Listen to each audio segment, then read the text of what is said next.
Hello sir, Namaste. So myself Mahantesh. So working as a principal as well as a maths faculty in Sivo Sindhu Bhavan, Sakanagar. So today we are celebrating annual day of Sivo Sindhu Bhavan. So the name of the event is Kalakruti 2025. Kalakruti 2025. So ಇದೇನಂದ್ರೆ ಸಿಒ ಸಿಂಧು ಭವನದ ಒಂದು annual day ಅಂದ್ರೆ last year ಬಂದಿರ್ತಕ್ಕಂಥ result ಅನ್ನ ನಾವು celebrate ಮಾಡ್ತಾ ಇದ್ದೀವಿ. ಲಾಸ್ಟ್ ಇಯರ್ ನಮಗೆ 69 ಐಐಟಿಸ್ ಬಂದಿದೆ, 69 ಸೀಟ್ಸ್. ಸೊ ಮತ್ತೆ NITs 30. ಸೊ ಆಲ್ ಟುಗೆದರ್ ಅಂದ್ರೆ ಗೌರ್ಮೆಂಟ್ ಫಂಡೆಡ್ ಟೆಕ್ನಿಕಲ್ ಇನ್ಸ್ಟಿಟ್ಯೂಷನ್ಸ್ ಅಂತ ಕರಿತೀವಿ.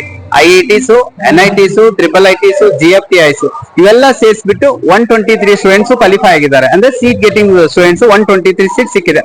ಸೊ ಅದು ಔಟ್ ಆಫ್ 430 ಕ್ವಾಟರ್ ಸ್ಟೂಡೆಂಟ್ಸ್. ಅಂದ್ರೆ ಈಗ IIT ಅಂತ ಬಂದ್ರೆ ನ್ಯಾಷನಲ್ ವೈಸ್ ಕಾಂಪಿಟೇಟಿವ್ ಎಕ್ಸಾಮ್ಸ್ ಅಂದ್ರೆ ನ್ಯಾಷನಲ್ ವೈಸ್ ಸಕ್ಸಸ್ ರೇಟ್ ಬಂದ್ಬಿಟ್ಟು 2% ಇರುತ್ತೆ. ಆದ್ರೆ ಇಲ್ಲಿ ನಮ್ಮ ಕಾಲೇಜಲ್ಲಿ 35 to 40% ಸಕ್ಸಸ್ ರೇಟ್ ಇದೆ. ಸೊ ಅದಕ್ಕೋಸ್ಕರ ಈ ಎಜುಕೇಶನ್ ಮಾರ್ಕೆಟ್ ಅಲ್ಲಿ ಸಹಕಾರ ನಗರದ ನೇಮು ಒಂದು ಸ್ವಲ್ಪ ಜಾಸ್ತಿನೇ ಇರೋ ಕಾರಣ ಅದೇನೆ. ಏನಕ್ಕಂದ್ರೆ ನಮ್ ಕಡೆ ಸಕ್ಸಸ್ ರೇಟ್ ಜಾಸ್ತಿ ಇದೆ. ಅಂದ್ರೆ ಔಟ್ ಆಫ್ 430 ಅಂದ್ರೆ last year out of 430 students selection first round ಅಲ್ಲಿ ನೋಡಿದ್ರೆ ಅಂದ್ರೆ ಸೀಟ್ ಅಲಾಟೆಡ್ ಸ್ಟೂಡೆಂಟ್ಸ್ ಬಂದ್ಬಿಟ್ಟು 99 ಸ್ಟೂಡೆಂಟ್ಸ್. ಅದರಲ್ಲಿ ಬೇಸ್ ಆನ್ ದೇರ್ ಇಂಟ್ರೆಸ್ಟ್ ಅಂದ್ರೆ ಅವ್ರಿಗೆ ಬೇಕಾಗಿರೋ ಬ್ರಾಂಚ್ ಸಿಗದೆ ಇರೋ ಕಾರಣ, ಅವ್ರಿಗೆ ಬೇಕಾಗಿರೋ ಪ್ಲೇಸ್ ಸಿಗದೆ ಇರೋ ಕಾರಣ ಅವ್ರು ಬೇರೆ second best option, third best options ಎಲ್ಲ ನೋಡ್ಕೊಂಡಿದ್ದಾರೆ. ಆತರ ನೋಡಿದ್ರೆ 100 ಅಂದ್ರೆ 99 ಸ್ಟೂಡೆಂಟ್ಸ್ ಗೆ ಸೀಟ್ ಅಲಾಟ್ ಆಗಿತ್ತು. ಅದರಲ್ಲಿ 69 ಸ್ಟೂಡೆಂಟ್ಸ್. ಸೊ ಅದೇ ಸರ್ 99 ಸ್ಟೂಡೆಂಟ್ಸ್ ಅಂದ್ರೆ ಸೀಟ್ ಅಲಾಟೆಡ್ ಕ್ಯಾಂಡಿಡೇಟ್ಸ್ ಬಂದ್ಬಿಟ್ಟು 99 ಬೇಸ್ ಆನ್ ದೇರ್ ಇಂಟ್ರೆಸ್ಟ್. ಅಂದ್ರೆ ಅವ್ರಿಗೆ ಯಾವ್ದೋ ಬ್ರಾಂಚ್ ಬೇಕಿತ್ತಲ್ಲ ಆ ಬ್ರಾಂಚ್ ಸಿಗದೆ ಇರೋ ಕಾರಣ ಅಥವಾ ಯಾವ್ದೋ ನಮ್ ಕಡೆಯಿಂದ ಡಿಸ್ಟೆನ್ಸ್ ಜಾಸ್ತಿ ಆಗುತ್ತೆ ಅನ್ನೋ ಕಾರಣಕ್ಕೆ ಅವ್ರು ಏನ್ ಮಾಡಿದ್ರು ಅಂತ ಹೇಳಿದ್ರೆ ಅದನ್ನ ಸೆಕೆಂಡ್ ಬೆಸ್ಟ್ ಆಪ್ಷನ್ ಗೆಲ್ಲ ಹೋಗಿದ್ದಾರೆ. So all together 69 IITs from the single campus. I think none of the what are branches of Narayana or what are other branch of Narayana got this much success rate anta. So next to NITs, next IIITs, GFTIs, all government funded technical institutions ಎಲ್ಲ ಸೇರಿಸಿದ್ರೆ ನಮಗೆ 123 students got seats out of 430. ಇದು huge success. So ಅದಲ್ಲದೆ top notch engineering entrance exams ಎಲ್ಲ ಇದೆಯಲ್ಲ. So IIT ಆಗಿರ್ಬೋದು, NIT ಆಗಿರ್ಬೋದು, BARC ಆಗಿರ್ಬೋದು, APCET ಆಗಿರ್ಬೋದು, ಮತ್ತೆ ಕರ್ನಾಟಕ KCET ಆಗಿರ್ಬೋದು, ಎಲ್ಲ in the span of 5 years ಅಲ್ಲಿ ಎಲ್ಲ entrance exam, engineering entrance exam ಅಲ್ಲಿ ನಮ್ಮ ಕ್ಯಾಂಪಸ್ ಇಂದ ಹುಡುಗರು ಫಸ್ಟ್ ರ್ಯಾಂಕ್ ಅನ್ನ ತಗೊಂಡಿದ್ದಾರೆ. ಅಂದ್ರೆ all India advance open category first rank ಬಂದಿದೆ 2022 ಅಲ್ಲಿ. ಸೊ ಅವ್ನ ಹೆಸರು ಬಂದ್ಬಿಟ್ಟು ಸ್ಟೂಡೆಂಟ್ ನೇಮ್ ಬಂದ್ಬಿಟ್ಟು RK ಶಿಶಿರ್ ಅಂತ. So next year immediately next year Gaurav Das ಬಂದ್ಬಿಟ್ಟು ಒಂದು JEE mains all India first rank. ಅದಾದ್ಮೇಲೆ ಕಾರ್ತಿಕೇಯ ಅಂತ ಹೇಳ್ಬಿಟ್ಟು ಅವ್ನ್ ಬಂದ್ಬಿಟ್ಟು KCET ಅಲ್ಲಿ 2024 ಅಲ್ಲಿ ಫಸ್ಟ್ ರ್ಯಾಂಕ್. ಸೊ BARC ಅಲ್ಲಿ ಕೂಡ ಫಸ್ಟ್ ರ್ಯಾಂಕ್. ಆತರ ನೋಡಿದ್ರೆ ನಾವು 6 ಟಾಪ್ ಇಂಜಿನಿಯರಿಂಗ್ ಎಂಟ್ರೆನ್ಸ್ ಎಕ್ಸಾಮ್ಸ್ ಇರುತ್ತೆ. ಎಲ್ಲ ಎಂಟ್ರೆನ್ಸ್ ಎಕ್ಸಾಮ್ ಅಲ್ಲೂ under dean Nagaraju sir guidance ಅಲ್ಲಿ ಮತ್ತೆ ನಾರಾಯಣ ಮೈಕ್ರೋ ಶೆಡ್ಯೂಲ್ ಆಗಿರ್ಬೋದು, ಎರರ್ ಫ್ರೀ ಪೇಪರ್ ಆಗಿರ್ಬೋದು, ಅಥವಾ ರಿವಿಷನ್ ಪ್ರೋಗ್ರಾಮ್ ಆಗಿರ್ಬೋದು. ಅಂದ್ರೆ ನಮ್ ಕಡೆ ಏನಾಗುತ್ತೆ ಅಂದ್ರೆ ಸರ್, ನಾವು ಏಪ್ರಿಲ್ ಅಲ್ಲಿ ಪ್ರೋಗ್ರಾಮ್ ನ ಸ್ಟಾರ್ಟ್ ಮಾಡಿದ್ರೆ ನಮ್ಗೆ ನಿಯರ್ಲಿ 24 ಮಂತ್ಸ್ ಸಿಗುತ್ತೆ. ನಾವೇನ್ ಮಾಡ್ತೀವಿ, ಫಸ್ಟ್ 15 ಮಂತ್ಸ್ ಸಿಲೆಬಸ್ ಅನ್ನ ಕವರ್ ಮಾಡ್ತೀವಿ. ಅಂದ್ರೆ first phase of completing the syllabus will take 15 months ಅಂತ.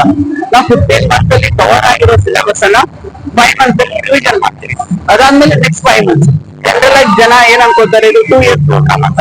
ಅದು ಆಕ್ಚುಲಿ 2 years ಪ್ರೋಗ್ರಾಮ್ ಇರೋದಿಲ್ಲ ಸರ್. ಏನಕ್ಕಂದ್ರೆ ನಮ್ಗೆ ಜನವರಿಗೆ ಎಂಟ್ರಿ ಆದ ಮಗು ಇವಾಗ ಈ ವರ್ಷ ಅಡ್ಮಿಷನ್ ಹೋದ್ರೆ 2028 ಅನ್ಕೊಳ್ಳಿ.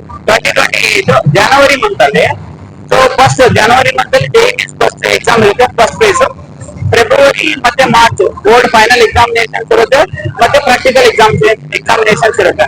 ಅದೇ ಮಾರ್ಚ್ ಬಂದ್ಬಿಟ್ರೆ ಅಂದ್ರೆ ಏಪ್ರಿಲ್ ಬಂದ್ಬಿಟ್ರೆ JEE second phase exam schedule ಆಗಿರುತ್ತೆ. ಅಲ್ಲಾಂದ್ರೆ KCET ಎಕ್ಸಾಮ್ ಕೂಡ ಇರುತ್ತೆ, ಮತ್ತೆ ಕಾಮೆಡ್ ಕೆ ಎಕ್ಸಾಮ್ಸ್ ಇರುತ್ತೆ. ಅದಾಗಿ ಹಂಗೆ ಮೇ ಬಂದ್ಬಿಟ್ರೆ ಮೇಯಲ್ಲಿ ಅಡ್ವಾನ್ಸ್ ಎಕ್ಸಾಮ್ ಇರುತ್ತೆ, ಫೈನಲ್ ಅಡ್ವಾನ್ಸ್ ಎಕ್ಸಾಮು. ಸೊ ಇದೆಲ್ಲ ಅಂದ್ರೆ ಜನವರಿಯಿಂದ ಮೇ ವರೆಗೂ ಇದು ಕಂಪ್ಲೀಟ್ ಎಕ್ಸಾಮ್ ಸೀಸನ್ ಅಂತ. ಅಂದ್ರೆ ಮಗು they can't plan for a new chapter between these months. Even though they are having 15 days of time, they can't plan for a new chapter. So if they are planning for that particular chapter, they can't revise. If they are not able to revise, they will become panic. So ಈ ಒಂದು 20 months ಗೆ ನಮ್ಗೆ ಏನೇನೆಲ್ಲ ಬೇಕಲ್ಲ ಅದನ್ನೆಲ್ಲ ನಮ್ಮ ಸಹಕಾರ ನಗರದಲ್ಲಿ ಸಿಒ ಸಿಂಧು ಭವನದಲ್ಲಿ under dean Nagaraj sir guidance ಅಲ್ಲಿ ನಾವು ಮಾಡ್ತಿದ್ದೀವಿ. ಇದೆಲ್ಲ ಸಾಧ್ಯ ಆಗೋದು Narayana micro schedule, error free paper sir. Error list working ಎಲ್ಲ ಚೆನ್ನಾಗಿ ನಡೆಯುತ್ತೆ. ಸೊ ಆ ಕಾರಣಕ್ಕೆ ಇಷ್ಟೆಲ್ಲ ಯೂಸ್ ಸಕ್ಸಸ್ ಇದೆ. ಇದು ಇವೆಂಟ್ ಬಂದ್ಬಿಟ್ಟು ಕಲಾಕೃತಿ 2025 ಅಂತ ಹೇಳ್ತೀವಿ. ಅಂದ್ರೆ ಅದೇ ಆನ್ಯುವಲ್ ಡೇ ಟೈಟಲ್ ಕಲಾಕೃತಿ ಅಂತ, ಸಿಒ ಸಿಂಧು ಭವನ್.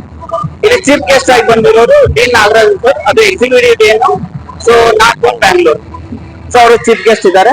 ಈ ಒಂದು ಪರ್ಟಿಕ್ಯುಲರ್ ಇವೆಂಟ್ ಅಲ್ಲಿ ನಾವು ಎನ್ಯುವಲ್ ಡೇ ಅಲ್ಲಿ ಕರ್ನಾಟಕ ಹೆರಿಟೇಜ್ ಅನ್ನ ಎಕ್ಸ್ಪೋಸ್ ಮಾಡ್ತಿದ್ದೀವಿ ಅಂತ. ಅಂದ್ರೆ ಕರ್ನಾಟಕ ಇಲ್ಲಿ ಬಂದಿರತಕ್ಕಂತ ಮಕ್ಕಳಿಗೆ, ಅಂದ್ರೆ ಎಲ್ಲರೂ ಬ್ಯಾಂಗ್ಳೂರಿಯನ್ಸ್ ಇರ್ತಾರೆ ಅಂತ ಅನ್ಕೊಳ್ಳಿ, ಅಥವಾ ಕೆಲವೊಂದಿಷ್ಟು ಜನಗಳು ಮಾತ್ರ ಅಲ್ಲಿ ರೂರಲ್ ಇಂದ ಬಂದಿರ್ತಾರೆ. ಅಂದ್ರೆ ಬೆಂಗಳೂರು ಮಕ್ಕಳಿಗೆ ಕರ್ನಾಟಕ ಹೆರಿಟೇಜ್ ಬಗ್ಗೆ ಗೊತ್ತಿಲ್ಲ.